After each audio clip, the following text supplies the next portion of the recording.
Shanghai ताउन तंजीम का सरबराही इजलास इस्लामाबाद मौजूद मेहमानों की मेजबानी के लिए तैयार। वफाकी दाल हुकूमत को सजा दिया गया। हर तबकी कुमकुम और 10 रुकन ममालिक के परचमों की बाहर। 15 और 16 अक्टूबर को इजलास के लिए खैर मुल्की वफूद की आमद का सिलसिला शुरू। खैर मुल्की मेहमानों का शायान शान इस्तकबाल होगा। चीन के वज़ीर-ए-आज़म ली क़ियांग 3 रोज़ा दौरे पर आज पाकिस्तान पहुंचेंगे। चीनी वज़ीर-ए-आज़म 17 अक्टूबर तक पाकिस्तान में रहेंगे। वज़ीर-ए-आज़म शहबाज शरीफ की दावत पर चीनी हम मनसब 2 तरफा दौरा कर रहे हैं।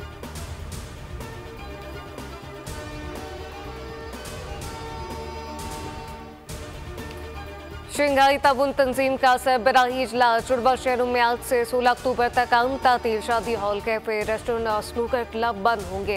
खिलाफ वर्जी पर सख्त कार्रवाई होगी। इस्लामाबाद में सिक्योरिटी के सख्त इंतजाम। आर्मी और रेंजर पुलिस के हमरा तैनात। जुड़वा शहरों में मेट्रो बस सर्विस मअतल रहेगी।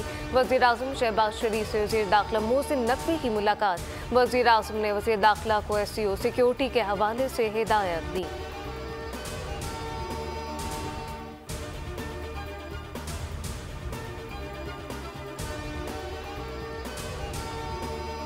पाकिस्तान के मफाद में एहतजाज की कॉल वापस लें। नायब वज़ीर-ए-आज़म इसाक डार की अपील। कहा कि एक सियासी जमात ऐसी SCO नाकाम बनाने की कोशिश में है। उन्होंने चीनी सदर का दौरा भी मुलतवी करवा दिया था। गजा पर SCO समेत हर जगह बात करेंगे। कई साल बाद पाकिस्तान आलमी इवेंट की मेज़बानी कर रहा है। हमारी तैयारियां मुकम्मल हैं।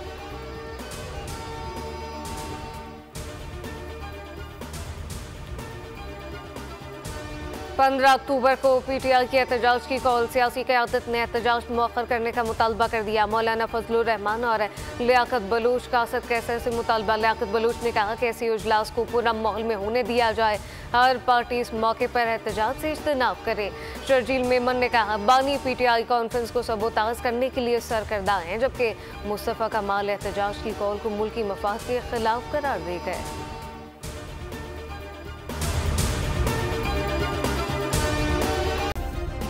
सब्सक्राइब करें और बेल दबाएं ताकि कोई खबर रह न जाए।